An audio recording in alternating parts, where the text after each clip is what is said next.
ఈరోజు సుప్రీంకోర్టులో కేంద్ర ప్రభుత్వం ఒక అఫిడవిట్ ఫైల్ చేసింది.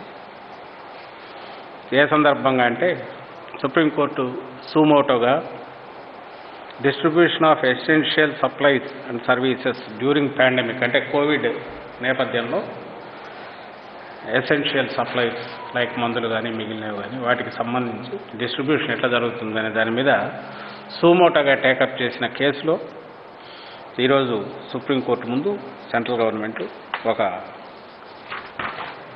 అఫిడవిట్ ఫైల్ చేసింది. ఈ అఫిడవిట్ ఇప్పుడు మనకెందుకు ప్రధానంగా దీని గురించి మెన్షన్ చేయాల్సి వస్తుందంటే, ఇందులో ఏదైతే గత వారం 10 రోజులుగా ఈ రాష్ట్రంలో పని కట్టుకొని తెలుగుదేశం పార్టీ అధినేత చంద్రబాబు నాయుడు, ఆయన వెనకుండే ఆయన అనుచరగణం, వీళ్ళకు బాకాలాగా తయారైన ఎల్లో మీడియా, ఈనాడు, ఆంధ్రజ్యోతి, ఏవిఎన్ అనబడే ఛానల్, TV5, ఈటీవీ, ఇవి పని కట్టుకొని ఇవన్నీ ఒక కోఆర్డినేట్గా కుట్రపూరితంగా ఈ రాష్ట్రం ఆంధ్రప్రదేశ్ వ్యాక్సిన్ కొనుగోలుకు తీసుకోవాల్సిన శ్రద్ధ తీసుకోవట్లేదని, ఏదైతే రాష్ట్రాలు సొంతంగా కొనడానికి అవకాశం ఉన్నప్పటికీ కొనట్లేదని, అందుకోసం డబ్బులు కేటాయించట్లేదని, దీనివల్ల అదర్ స్టేట్స్కి ఎక్కువ వస్తున్నాయి, ఈ స్టేట్స్కు రాకనందువల్ల రద్దీ పెరుగుతోంది, డెత్స్ అన్నీ దానివల్ల జరుగుతున్నాయని చేస్తున్న ప్రచారం, దాని ప్రభావం వల్ల ఎక్కడ వ్యాక్సినేషన్ సెంటర్ల దగ్గర చూసినా జనం విపరీతంగా, అంటే మళ్ళీ దొరకవు అనే వీళ్ళు క్రియేట్ చేసిన భయం వల్ల, ఆ భయానక వాతావరణం వల్ల ప్రజలు రావడం, దానివల్ల ఫర్దర్ కోవిడ్ వ్యాప్తి చెందడానికి అవకాశం ప్రమాదం ఉందని తెలిసి కూడా వీళ్ళ అత్యంత నీచమైన రాజకీయ ప్రయోజనం, దాంట్లో రాజకీయం కూడా ఇవి సమయంలో జనంకి ఆలోచించేది కూడా లేదు, సమీపంలో ఎన్నికలు లేవు, ఇంకా వేరే వాటిలో దీంట్లో ప్రచారం చేసుకునే లాభం లేదు తెలిసి కూడా, అండ్ బ్లాక్ అండ్ వైట్లో పూర్తిగా ప్రూఫ్లన్నీ ఇటువైపు ఉండి కూడా వాళ్ళ దుష్ప్రచారం ఎంత తాస్థాయికి చేరిందంటే, ఆఖరకు వాళ్ళు నోటికి వచ్చినట్టు కమిషన్ల కోసం ఇచ్చేస్తున్నారు, తీసుకోవట్లేదు, ప్రజల ప్రాణాలు బలి పెడుతున్నారని చేస్తున్న దుష్ప్రచారం అనేది ఒక ఘోరమైన ప్రభావం క్రియేట్ చేసింది. ఈ నేపథ్యంలో మేమైతే ముందు నుంచి గవర్నమెంట్ చెప్తోంది, మంత్రులు మాట్లాడుతున్నారు, నేను కూడా 2-3 సార్లు ప్రెస్ కాన్ఫరెన్స్ అటెండ్ చేశాను, మంత్రులు మాట్లాడారు, డిపార్ట్మెంట్ రోజు సెక్రటరీ చెప్తూనే ఉన్నారు, అయ్యా ఇదిగో ఇన్ని లెటర్లు రాశాం, కంపెనీలకు రాశాం, సెంటర్కు రాశాం, ఇదిగో వాళ్ళు మీకు ఇవే అన్నారు, కంపెనీలు వాళ్ళు సెంటర్ చెప్తేనే మేము ఇస్తామన్నారు కోటా ప్రకారం, అందువల్ల ఇన్నే వస్తున్నాయి అనే లెటర్లు కూడా చదివి వినిపించాం, పత్రికల్లో మీడియాలో వాటి కూడా ప్రచురించేట్టు అందరికి పంపించాం. ఇంత జరిగినా పని కట్టుకొని వాళ్ళు ప్రచారం చేస్తున్నారు.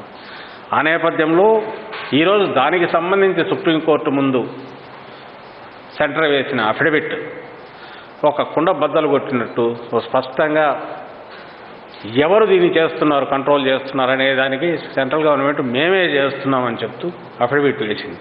సరే, వాళ్ళ నెరేషన్లో డిస్ట్రిబ్యూషన్ గురించి ఎక్స్ప్లెయిన్ చేస్తున్న దాంట్లో పార్ట్గా ఇది వచ్చింది. ఇది దాంట్లో ఏమంటారంటే 16th point, it is 19th పేజీలో ఉంది. ఇది వచ్చి ఇది ఇంతకుముందు మీకు చూపించాను కదా, ఇది అది ఎవరైనా పోయి మీరు అయినా తీసుకోవచ్చు, మీడియా వాళ్ళందరికీ అందుబాటులో కూడా పెడతాం, మీరే చూసి సొంతంగా కూడా యూ కెన్ దాని నుంచి డెడ్యూస్ చేసి సారం తీసి మీరు కూడా వేయచ్చు. ఇది మేము క్రియేట్ చేసింది కాదు. ఈ అఫిడవిట్లో it is submitted that based on monthly production of vaccine manufacturers and CDEL cleared doses అంటే central drug laboratory projected to be available with them అంటే ఆ మ్యానుఫ్యాక్చరర్స్తో the quantity of doses available for other than కోర్ట్స్లో government of India channel అంటే states కొనుక్కునేది courts and was worked out on a state-wise population of 18 to 44 years pro rata. It is submitted that though the states are procuring the vaccines from the manufacturers, the central government has in consultation with the vaccine manufacturers, determined the pro rata population of each state in the age group of 18 to 44, and each state will procure only that quantity so that there is no disparity in availability of vaccines between the states inter se, either based upon difference in their bargaining power or otherwise. Each state is informed by the central government in writing about the number of vaccines it would receive for the month of May 2021 from the manufacturers, which would be the figure of pro rata number of states, that state's population, which belong to 18 to 44 years age group.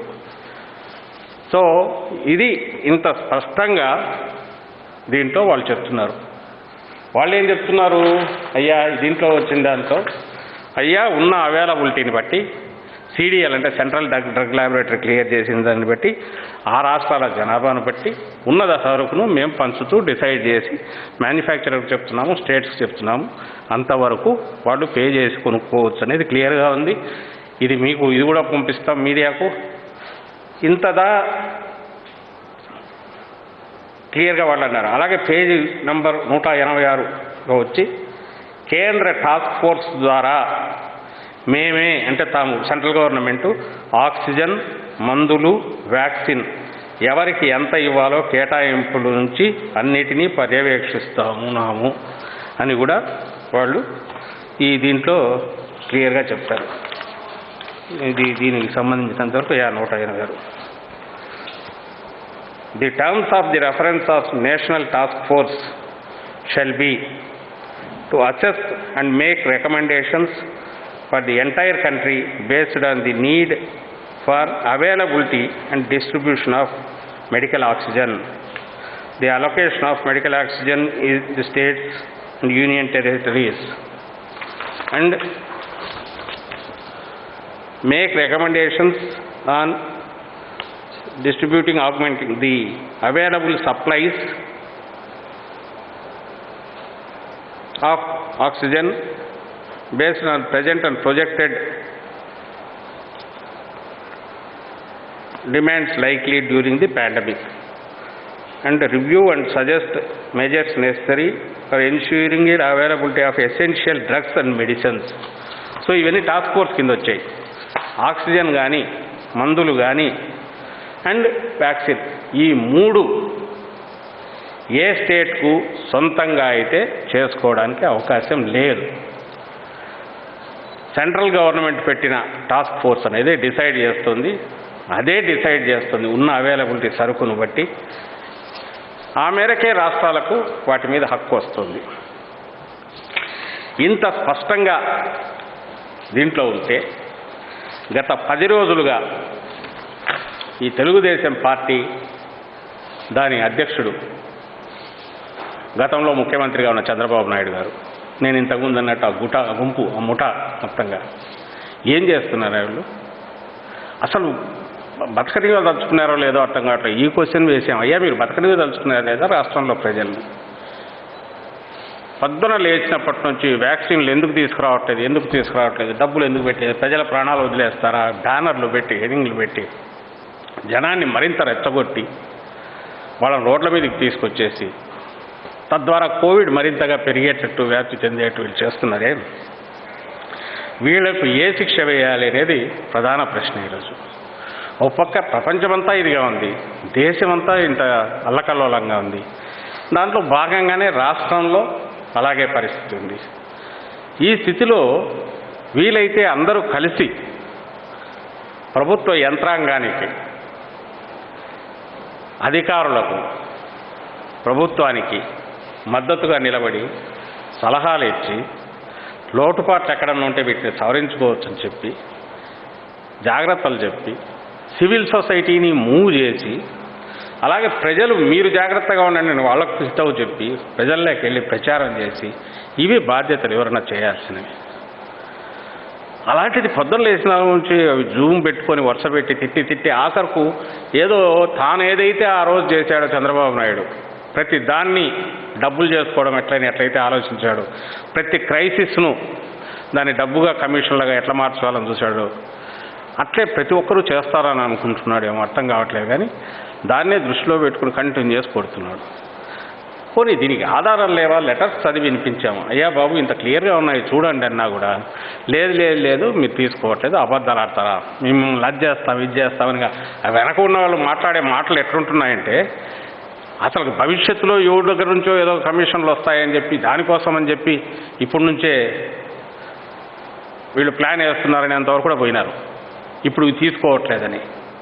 అప్పుడు మా మంత్రులు కూడా అడిగారు, మరి అట్లయితే మీ రామోజీరావు ఎవరైతే పద్దలు వేసినట్టు పత్రికల నిండా కక్కేస్తున్నాడో అదే ఆయనకు బంధువే కొడుకు వియ్యంకుడే కదా భారత్ బయోటెక్ ఆయన, నిజంగా అట్లా ఇచ్చేది ఉంటే ఆయనకు చెప్పి నచ్చజెప్పి ఇప్పించవచ్చు కదా.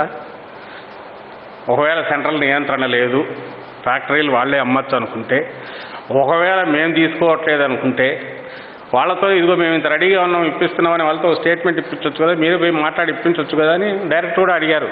అడగాల్సి ఎందుకు వచ్చిందంటే, నువ్వు చండాలమైన ఆలోచనలు, దుర్మార్గపు కుట్రలు, అలాంటి మాటలు, నోటికొచ్చినట్టు వాగడం, ఇవన్నీ తీసుకురావడం వల్ల ఆఖరికి ఇటు నుంచి కూడా క్వశ్చన్ చేయాల్సి వచ్చింది.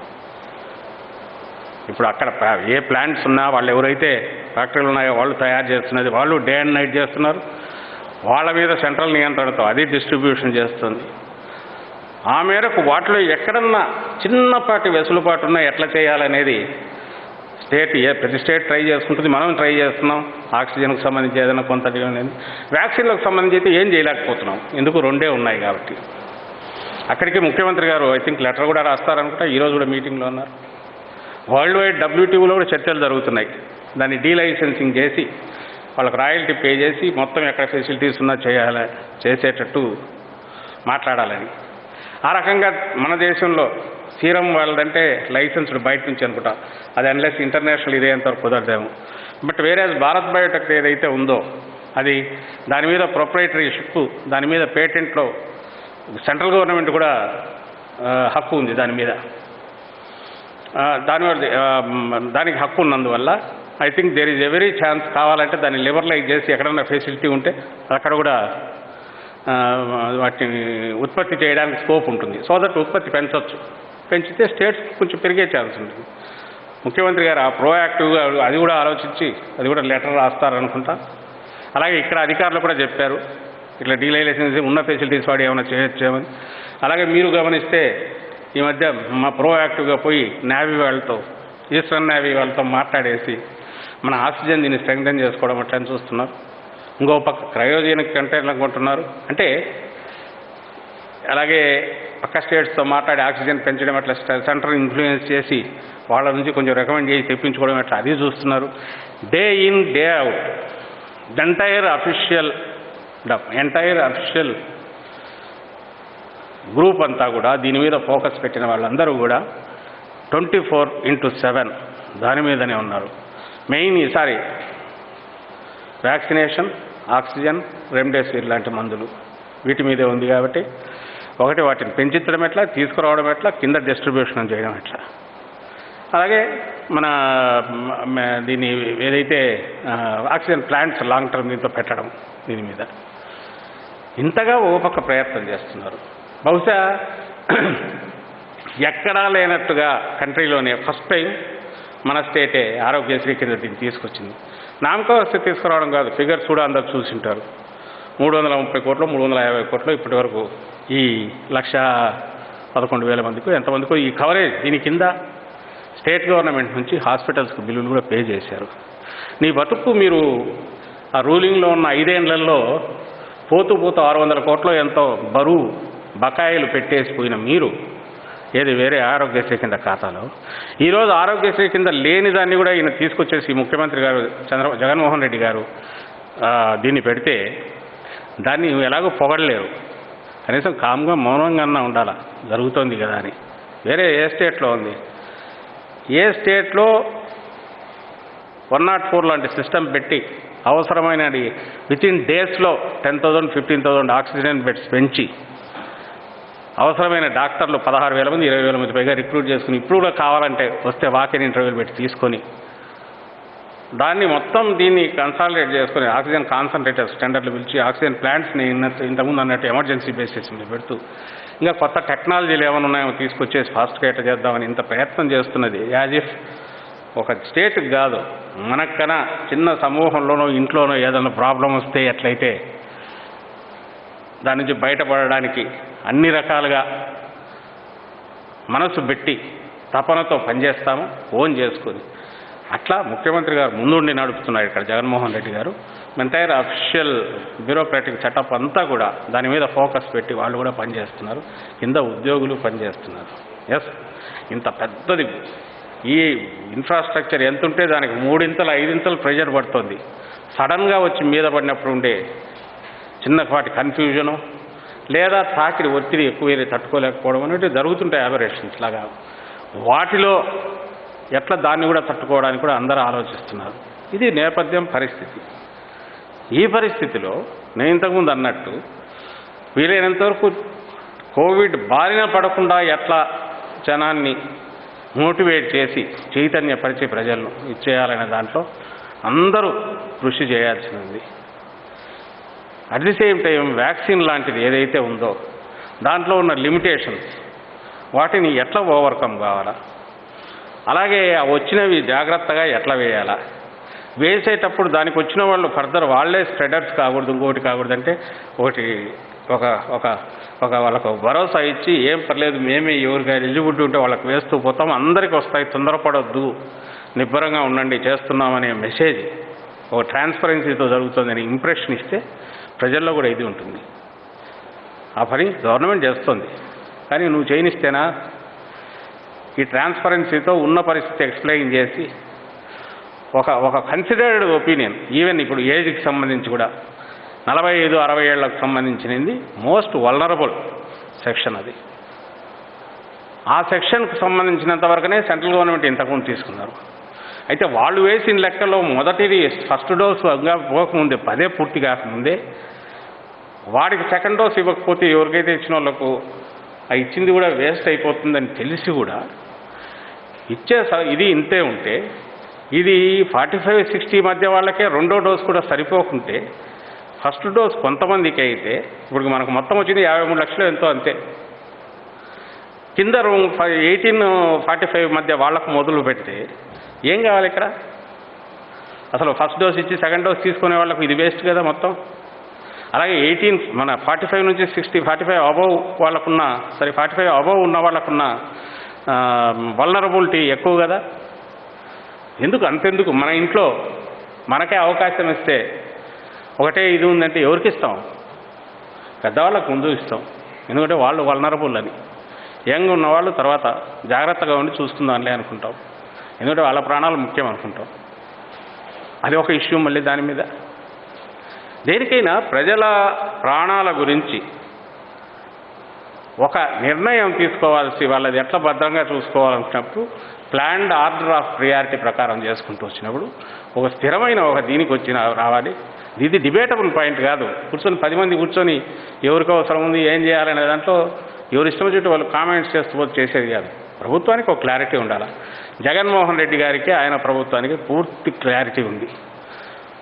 ప్రజల మీద తన కుటుంబంలో ఎట్లయితే ఒక తండ్రిని తల్లిని ఎట్లా చూసుకుంటామో, తనకంటే పెద్దవాళ్ళు ఏజ్డ్ ఎవరు వల్నరబుల్ ఉంటే చూసుకుంటారో మిగిలిన కుటుంబాల్లో కూడా అలాగే ఉంటుందని తెలుసు.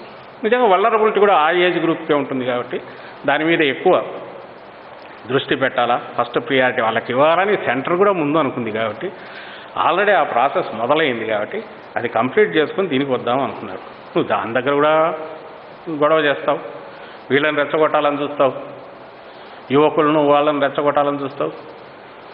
ఉంటే అందరికి ఒకసారి ఉంటే మనకు 6 లక్షలు పర్ డే, మళ్ళీ చెప్తున్నాం ఏ స్టేట్కు లేనంత కెపాసిటీ మనకుంది. డైలీ 6 లక్షలు వేసేస్తాం, నెల రోజుల్లో పూర్తి చేసేస్తాం తీసుకొస్తే. లేదు సరుకు లేదు, ఉన్న దాంట్లో ఇది చేయక తప్పదు. ఎవరైనా అదే చేస్తారు. ఎందుకు అర్థం చేసుకోలేకపోతున్నారు? దాని మీద ప్రజలు అర్థం చేస్తున్నారు. జగన్మోహన్ రెడ్డి గారు ప్లాన్ చేశారంటే ఎస్ మమ్మల్ని మా మా మా కుటుంబం మొత్తాన్ని దృష్టిలో పెట్టుకొని చేశారు. ఎస్ ముందు పెద్దవాళ్లకు తర్వాత వీళ్ళకు అనుకున్నాం. ముందు కూడా అదే అనుకున్నారు కాబట్టి పెద్దవాళ్ళ సగంలో ఆగింది కాబట్టి లెటర్ కంప్లీట్ అని అనుకున్నారు. నాకు తెలియక అడుగుతాను చంద్రబాబు గారు, మీది అయిపోయిందా వ్యాక్సిన్? మీరు వేసుకున్నారా? నాకు తెలియదు, మీడియా వాళ్ళు చెప్పాలి. మరి ఏమైనా వేసుకున్నారా లేదో? ఏమో వేసుకున్నారా ఆయన? ఆయన చంద్రబాబు గారు వ్యాక్సిన్ వేసుకున్నారా? లోకేష్ ఏమైనా వేసుకున్నారా? తెలియదా? తెలియదు. మరి ఇప్పుడు వాళ్ళు వేసుకున్నారు లేదు. ముందు ఆయన చెప్పమనండి. పోనీ ఆయన కొడుకు ఆయన లోకేష్ని అడుగుతున్నా, వ్యాక్సిన్ వస్తే ఫస్ట్ మీ నాయనకు అమ్మకి ఇస్తావా, నువ్వు వేసుకుంటావా? ఒకటి. రెండు, అసలు నువ్వు వేసుకున్నారా? వేసుకుంటే ఎక్కడ వేసుకున్నారు? అసలు మీ చంద్రబాబు గారు ఓల్డ్ ఏజ్ కింద వేసుకున్నా లోకేష్ వేసుకుంటే తప్పే అవుతుంది. మరి ఎట్లా వేసుకున్నావు? 45 years పైన వేసుకోవాలి. ఎక్కడ హైదరాబాద్లో వేసుకున్నారా, ఇక్కడ వేసుకున్నారా, లేక బయట నుంచి ఏమైనా తెప్పించుకున్నారా? ముందు మీరు క్లారిటీ ఇవ్వాలా. సహజంగానే ఆయన కొడుకు కూడా వ్యాక్సిన్ ఇస్తే తండ్రిగా ముందు వేయించాలనుకుంటాడు చంద్రబాబుకి. ఎందుకంటే పెద్ద ఆయన వల్నరబుల్ ఇది ఉంటుంది. సో అయినా దీని దగ్గరికి వచ్చేసి ఇది ఒక డిస్కషన్ పాయింట్ చేసి దీంట్లో కూడా మళ్ళీ రెచ్చగొట్టాలని చూస్తే ఇంకంతకంటే ఘోరమైన విషయం ఏమన్నా ఉంటుందా? సో ఈ రోజుకు మళ్ళీ మేము చెప్తున్నాం, ఏదైతే చంద్రబాబు ఇన్నాళ్ళు చేశారో ఆయన ఇంకా అనడానికి కూడా ఎలాంటి మాటలు లేవు. ఎలాంటి మాటలు లేవంటే ఏదన్నా ఉన్మాదం ఎక్కి చేస్తున్నాడా అనుకుంటే దాంట్లో ఒక క్యాల్కులేషన్ ఉంటుంది, ఒక కుట్ర ఉంటుంది. ఉన్మాదం ఎక్కిన కుట్ర ఉండదు, అడ్డగోలు కొడుతుంటాడు. ఆయన కుట్రబుద్ధి ఉంది. మళ్ళీ అంటే తలకాయ నిండా మొత్తం విషం తప్ప ఏం లేదేమో అని అనిపిస్తుంది. అలాగే ఆయన పెంపకంలో తయారైన కొడుకు అలాగే తయారయ్యాడు. ఆయన పెంపకంలో తయారైన పార్టీ ఎన్టీ రామారావు గారి తర్వాత తదనంతరం ఓవర్ పీరియడ్ వాళ్ళు అట్లే తయారైనట్టున్నారు. పాపం ఈయన ఛాయలు పడకుండా జిల్లాల్లోనో ఇక్కడనో ఆయన తైనాతీలు కాకుండా కొంచెం దూరంగా ఉన్న వాళ్ళు బయటికి చెప్పలేకుండా ఉన్నారు. కానీ బహుశా ప్రపంచ చరిత్రలో ఇంత మురిగ్గుంటలో దాంట్లో కూడా ఏదో ఇది చేయాలని చూసుకోవడం, దాంట్లో మాత్రమే శ్వాస పీల్చగలిగిన క్రిములు ఏమన్నా ఉంటే అలాంటి తెగకు చెందిన మనిషిగా ఆయన అనాల్సి వస్తున్నందుకు చంద్రబాబు నాయుడు గారిని కొంచెం బాధగా ఉంది. ఎందుకంటే మాకంటే పెద్ద ఆయన, అందరికంటే కూడా వయసులో ఇప్పుడున్న సీనియర్ వాళ్ళ నాయకుల్లో ఒకరు కాబట్టి అనాల్సి వస్తుంది. కానీ ప్రజలను అడుగుతున్నాం, ఇంతకంటే మీకైనా వేరే ఏమైనా అనిపిస్తుందా? మన కంట్రోల్లో లేని దాని గురించి, సెంట్రల్ కంట్రోల్లో ఉన్న దాని గురించి, వ్యాక్సినేషన్ గురించి స్టేట్కు దురుద్దేశాలు ఆపాదించి స్టేట్ గవర్నమెంట్కు, ముఖ్యమంత్రికి, ముఖ్యంగా స్టేట్ గవర్నమెంట్ కూడా ఆయన జగన్ రెడ్డి, అదేం భాష అర్థం కావట్లే. జగన్ రెడ్డి ఏం జగన్మోహన్ రెడ్డి అనలేవా? ముఖ్యమంత్రి గారు అనలేవా? మేము చంద్రబాబు నాయుడు గారని గౌరవంగా అంటాం. నేను రేపు నుంచి బాబు నాయుడు అంట. ఒప్పుకుంటారా? అసహ్యంగా ఉండదు? ఏం చెప్పాలనుకుంటున్నారు అక్కడి నుంచి? అక్కడ చండాలమైన బుద్ధే. దాన్ని టార్గెట్గా పెట్టుకొని చేయడం అంటే, సెంటర్ దాంట్లో ఉన్నదాన్ని స్టేట్ మీద దురుద్దేశాలు ఆపాదిస్తూ, జగన్మోహన్ రెడ్డి గారికి దురుద్దేశాలు ఆపాదిస్తూ ఆనవనం అంటే దాన్ని ఏ రకంగా అర్థం చేసుకోవాలి? మీరు చెప్పండి అని విఘ్నులను, మేధావులను, సివిల్ సొసైటీని ప్రశ్నిస్తున్నాం. అది కూడా కేవలం జగన్మోహన్ రెడ్డి గారికి దురుద్దేశాలు ఆపాదించి తిట్టడం అంటే పోతే పోని రాజకీయాలు కాబట్టి తిడుతున్నారనుకోవచ్చు. At the cost of the state, at the cost of 5 crore people. ప్రజల ప్రాణాలు ఇక్కడ ఉన్నాయి. ఏదో ఎలక్షన్ టైంలో అబద్ధాలు చెప్పినాడు గెలవాలనుకున్నాడంటే ముందు జనం బతుకుంటారు. ఈడ జనం చావు బతుకుల సమస్య ఇది. రాష్ట్ర ప్రభుత్వాన్ని నిబ్బరంగా పనిచేయించుకోవాల్సిన దశలో దాని మీద బండలేసి వ్యవస్థనంతా చిన్నాభిన్నం చేయాలని చూసుకోవడం అంటే, అలాగే ఈరోజు వ్యాక్సిన్ సెంటర్ల దగ్గర ఎక్కడ చూసినా జనం వచ్చి పడుతున్నారంటే మీరు సృష్టిస్తున్న ఏదైతే ఈ భయానక వాతావరణం వల్లే అని మేము భావిస్తున్నాం. ఇది ప్రజలను రెచ్చగొట్టడం కింద వస్తుంది. దేశద్రోహం కింద వస్తుంది.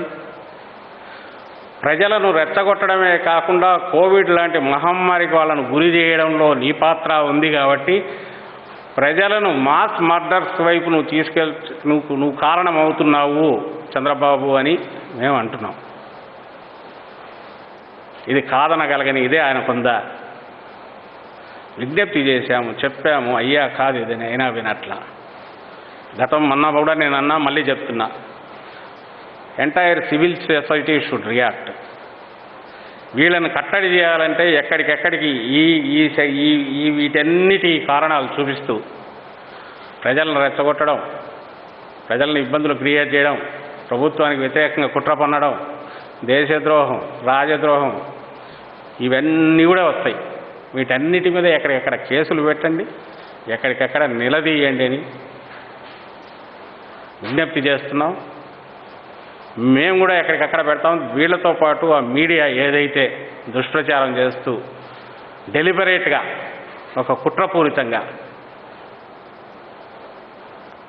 ఎంటైర్ సొసైటీని రిస్క్లో పెడుతూ వీళ్ళు చేస్తున్న దాని మీద we will certainly file cases ఎక్కడికెక్కడ పార్టీ వైపు నుంచి అని కూడా మేము హెచ్చరిస్తున్నాం.